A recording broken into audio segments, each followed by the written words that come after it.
Lisons la parole de Dieu ce jour dans l'Évangile selon la présentation particulière à Jean, le chapitre 14, les versets 12 à 14.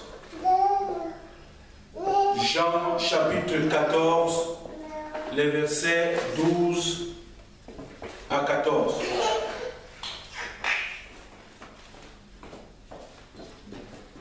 Nous lisons. En vérité, je vous le dis, celui qui croit en moi fera aussi les œuvres que je fais, et il en fera de plus grandes, parce que je m'en vais au Père. Et tout ce que vous demanderez à mon nom, je le ferai, afin que le Père soit glorifié dans le Fils. Si vous demandez quelque chose à mon nom, je le ferai. L'herbe sèche, la fleur fane, elle tombe, mais la parole de Dieu demeure éternellement. Prions le Seigneur. Seigneur notre Dieu, nous te disons merci pour les occasions de partage que tu nous donnes. Une fois de plus, voici ta parole lue. Viens l'interpréter pour notre foi chrétienne, au nom de ton Fils Jésus. Amen. Bien-aimés dans le Seigneur, il y a un phénomène qui s'est emparé ces dernières décennies des populations à travers le monde. C'est la téléphonie mobile. Et cette téléphonie mobile, comme ceux qui vendent veulent toujours avoir plus d'argent, et que ceux qui sont des consommateurs veulent toujours avoir plus, mais gratuitement, il y a une intelligence qui s'est installée à tel enseigne qu'il y a ce qu'on a appelé désormais le mode illimité, des crédits illimités, pour, n'est-ce pas, avoir davantage de clients, de consommateurs et des gens qu'on va fidéliser. Bien-aimés dans le Seigneur, ce sont donc des multiples promesses commerciales qui tombent sur les populations à travers le monde. Chacun voudrait savoir qu'il a un crédit qui lui permet de faire autant de SMS, autant d'appels qu'il désire. Mais si chacun de nous a vraiment envie d'avoir un forfait illimité, et il n'y a pas, bien aimé dans le Seigneur, que dans le monde de la finance, que ce genre, n'est-ce pas, de forfait nous est proposé. Parce que le texte que nous venons de lire nous met ici, à première vue, lorsque nous écoutons ce que Jésus dit à 2 reprises à ses disciples, il leur dit, tout ce que vous demanderez à mon nom, je le ferai. Il dit, si vous demandez quelque chose à mon nom, je le ferai. Ça, c'est aussi une offre. C'est une offre, n'est-ce pas, que le Seigneur Jésus fait ici à ses disciples. C'est une possibilité qui est ouverte, n'est-ce pas, d'obtenir tout ce que nous voulons, pour autant que nous demandons au Seigneur. Face, bien-aimés, dans le Seigneur, à ce genre de forfait que nous propose le Seigneur, naturellement, il y a des questions qui jaillissent, n'est-ce pas? Cette promesse, cette offre, Jésus l'a fait à qui? De manière précise. À quoi, n'est-ce pas, cette offre consiste-t-elle? Est-ce que ce genre d'offre, est-ce qu'il n'y a pas derrière cela des conditions? Est-ce que c'est vraiment une offre comme ça? Bien-aimés, dans le Seigneur, et quelle serait la finalité de ce genre d'offre? C'est à ces questions, bien-aimés, dans le Seigneur, que nous allons tenter de répondre ici, en parlant d'abord de ceux qui sont les destinataires, n'est-ce pas, de cette offre du Seigneur Jésus, de manière évidente. Lorsque nous regardons, c'est prioritairement les disciples qui sont devant le Seigneur, qui sont, n'est-ce pas, choisis dès le début, ceux que Jésus a choisis pour être ses apôtres, qui sont ici là, n'est-ce pas, les premiers destinataires de cette offre.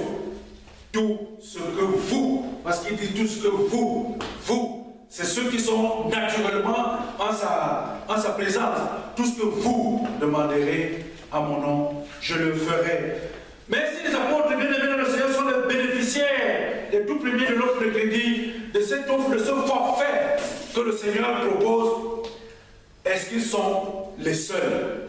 Naturellement, on pourra dire oui, mais il faut penser que non, puisque la promesse qui a été faite aux apôtres, bien sûr, c'est les premiers qu'il a choisis. Mais pourquoi est-ce qu'ils ont été choisis? C'était pour chacun, lorsqu'il avait été retenu par le Seigneur, c'était pour aller, n'est-ce pas, devenir des pêcheurs d'hommes. Autrement dit, une offre faite, n'est-ce pas, aux disciples, mais derrière cette offre, il y a des destinataires du second plan qui sont tous ceux-là vers lesquels le Seigneur veut envoyer les disciples, n'est-ce pas, pour aller proclamer la bonne nouvelle. Naturellement, pécheurs d'hommes, pour faire quoi? Pour que l'Église du Seigneur, celle qu'il dit que je bâtirai mon église, ce n'est pas une église qui sera vide, parce qu'elle sera composée de tous ceux-là qui auront eux aussi été atteints par l'offre qu'il fait ici, en ce moment même, à ses disciples. Bien aimés dans le Seigneur, nous nous sommes posé la question de savoir ici là, mais à quel genre d'œuvre? Parce que le Seigneur dit ici, celui qui croit en moi fera aussi les œuvres que moi je fais. Et il en fera de plus grandes. Celui qui croit en moi fera. Et de plus, l'offre du Seigneur. L'offre du Seigneur, ici, qui dit tout ce que vous demanderez.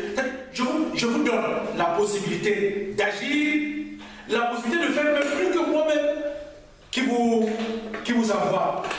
Si nous considérons, bien aimés, dans le Seigneur, la réalisation de la promesse de Jésus, nous constatons d'abord, premièrement, que dans le livre des Actes, plus loin, on voit tout ce que les apôtres vont commencer à faire. Avec cette offre du Seigneur, Pierre et Jean, on voit comment Pierre et Jean vont guérir des malades. On voit le boiteux qui était, n'est-ce pas, à la belle porte du temple.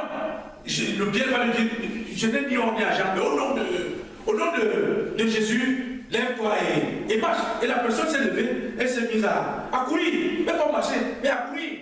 On a vu ici comment Aéné, un paralytique couché sur lui depuis 8 ans, a été, n'est-ce pas, guéri.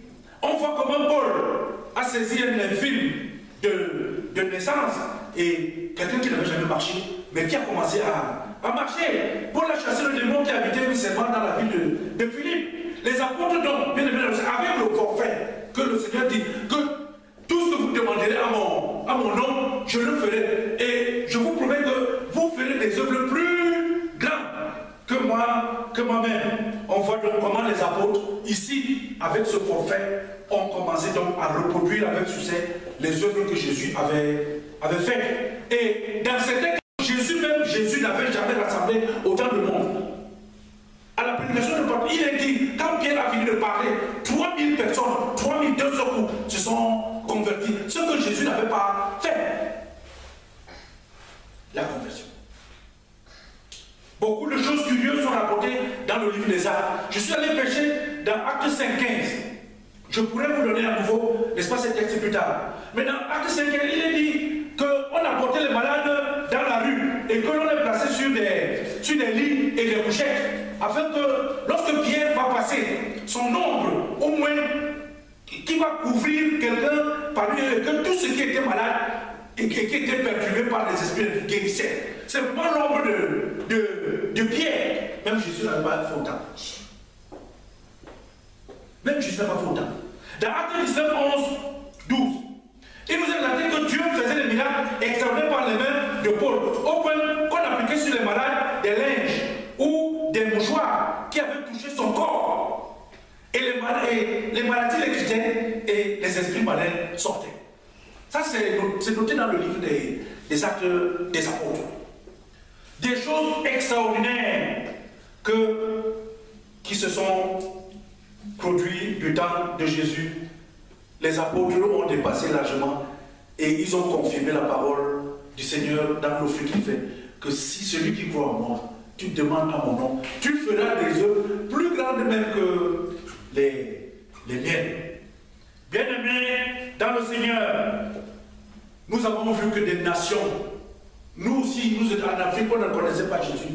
Mais la parole est passée, elle a traversé les mers, elle est venue nous rejoindre nous aussi, là où nous vivons. Des nations entières, n'est-ce pas, ont reçu la lumière de l'évangile. Alors que, honnêtement, au temps même de Jésus, c'était limité là justement en Palestine. C'était un petit territoire comme ça.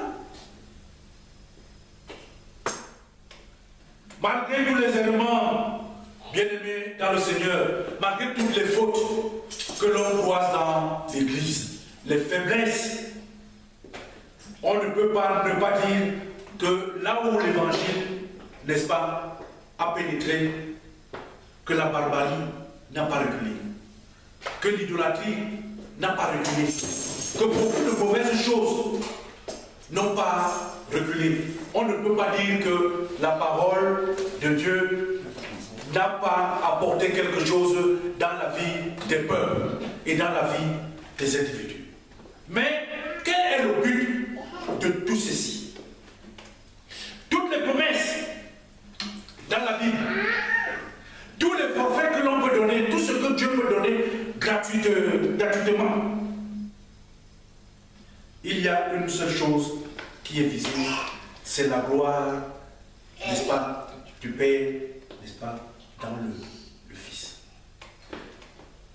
Jésus dit, je le ferai afin que le Père soit glorifié dans le Fils. Bien-aimés dans le Seigneur, je voudrais vous proposer, n'est-ce pas, de prendre comme sujet de méditation ce jour que pour témoigner, vérifie le niveau de ton crédit offert par Jésus-Christ. Pour témoigner, vérifie le niveau de ton crédit offert par Jésus-Christ. Pourquoi, bien-aimés dans le Seigneur? L'objectif est que tout ce qui se fait, que le Père soit glorifié dans le Fils. On voit, bien-aimés dans le Seigneur, dans les évangiles et dans les épîtres, que Dieu seul doit, c'est lui à Dieu de décider seul de la manière avec laquelle il doit être glorifié. On regarde ici, bien-aimés dans le Seigneur, l'apôtre Paul, à 3 reprises, l'apôtre Paul a demandé à Dieu de le délivrer. Il avait une infirmité. Il faut savoir que Paul était un bossu. Paul était un bossu. Sa forme physique n'était pas une forme, n'est-ce pas, qui était attrayante. Il a demandé à Dieu à plusieurs reprises de lui enlever, n'est-ce pas, cette infirmité. Mais le Seigneur lui a dit, ma grâce te suffit, car ma puissance s'accomplit dans ta faiblesse. Paul lui estimait que la gloire de Dieu devait être mieux servie s'il n'était pas handicapé. Mais Dieu lui a dit, ce problème-là, ce n'est pas un problème. Pour moi, c'est l'inverse. Dieu a estimé que sa gloire serait supérieure s'il était glorifié par le corps, n'est-ce pas, handicapé de Paul. On voit sur la croix, bien aimé dans le Seigneur, Jésus est sur la croix. Lorsque Jésus a été porté sur la croix, il a appelé son Père. Il a supplié son Père. Délivre-moi, Seigneur. Éloigne-moi cette coupe. Mais lorsque Jésus a réalisé sur la croix que non, c'est une erreur. Parce que là, ce n'est plus le Père qui va être glorifié. Il a dit, mais pas selon ma volonté, mais selon ta volonté. Bien-aimés dans le Seigneur, lorsque nous disons qu'il faut vérifier le niveau, n'est-ce pas, ou si nous voulons témoigner, de vérifier quel est le niveau, n'est-ce pas, de notre crédit que le Seigneur nous donne. Plus d'une personne aujourd'hui s'est emparée, parce que, étant déjà chrétien, on sait que lorsque Jésus s'adressait à ses disciples, c'était déjà ses disciples, donc c'était des chrétiens. Mais c'est dans cet échange qu'il va quand même dire que tout ce que vous demanderez à mon nom, je le ferai. Donc, il offre ici, n'est-ce pas, de rentrer en puissance dans la demande. Tant que cela se fait en son nom, pas sous le couvert de son nom, ne pas agir sous le couvert du nom du Seigneur Jésus pour ses ambitions personnelles. Et ce qui se traduit aujourd'hui, c'est que les gens ne viennent plus dans les églises, que ce soit les pasteurs que nous sommes, les anciens d'église, et même partout, à tous les niveaux. Les gens veulent agir pour la glorification personnelle. Et c'est pour cette raison que l'église est en faillite. Est-ce que l'acte posé par Pierre est encore possible aujourd'hui? C'est de pouvoir guérir, c'est de voir les gens être transformés par le simple toucher, par la simple approche. Quand on dit que parfois l'ombre, simplement, les gens avaient besoin de l'ombre d'un Pierre pour trouver la guérison au nom du Seigneur. Parce que ceux-là, quand ils agissaient de façon sainte, de façon désintéressée, et ils agissaient au nom du Seigneur Jésus. Est-ce qu'aujourd'hui, bien aimé dans le Seigneur, notre niveau, quand on vérifie le crédit, chacun d'entre nous sait que cela veut dire, c'est que je prends mon téléphone et je vérifie, mais pourquoi est-ce que ça ne passe pas? J'appelle l'opérateur, on dit désolé, votre crédit est insuffisant. Est-ce que le crédit aujourd'hui des hommes d'église que nous sommes, des chrétiens que nous sommes, est encore suffisant pour pouvoir provoquer, n'est-ce pas, des changements à travers notre témoignage auprès, n'est-ce pas, de ceux-là qui viennent écouter la parole de Dieu? Bien-aimés dans le Seigneur, nous avons une offre qui nous est faite par le Seigneur. Voilà un crédit illimité. Mais on sait que même quand on a un crédit limité, il faut savoir l'utiliser. Parce que si on utilise mal le crédit illimité, il y a toujours à côté ce qu'on appelle hors forfait. Parce que derrière chaque crédit, il y a toujours des conditions d'utilisation. On ne peut pas, bien aimé dans le Seigneur, utiliser le nom de Jésus pour son compte. On utilise le nom pour la glorification du Père. Est-ce que nous venons encore aujourd'hui, bien aimés, dans le Seigneur pour adorer le Seigneur et glorifier, n'est-ce pas, le Père à travers le Fils? Nous avons le droit, bien aimés dans le Seigneur, de nous emparer, chacun, de prendre ici dans le forfait que le Seigneur Jésus nous offre. Mais nous n'avons jamais oublié quelle est la vision, qu'est-ce que derrière, quelle est l'optique qu'il y a derrière cette offre. C'est que le Père soit glorifié dans le Fils. Réjouissons-nous de la promesse qui nous est faite. Nous sommes capables d'avoir tout ce que nous voulons, si c'est véritablement au nom de Jésus. Mais si nous voulons avoir des choses à nous, sous le couvert du nom de Jésus, alors là, nous sommes loin, n'est-ce pas, du compte, du crédit qu'il offre ici, là, à ses disciples pour le témoignage de la parole. Demandons au Seigneur de tout faire pour nous et agissons en son nom, et en son nom, le Père le fera. Pour témoigner, vérifie le niveau de ton crédit offert par Jésus-Christ. Que le Seigneur lui-même bénisse ce matin. Éternel notre Dieu, merci parce que toi-même, une fois de plus, à travers ton serviteur, tu nous as édifiés ce dimanche. Permets donc, Père éternel, que désormais, nous soyons ces héritiers capables de gérer l'offre de crédit que tu nous accordes. Ne permets pas, Seigneur, que nous utilisons ce crédit pour faire des commérages et toute espèce de mauvaises choses. Permets-nous désormais de pouvoir nous servir de cet offre, Père éternel, pour que ton seul nom et ta seule gloire soient dans ce monde.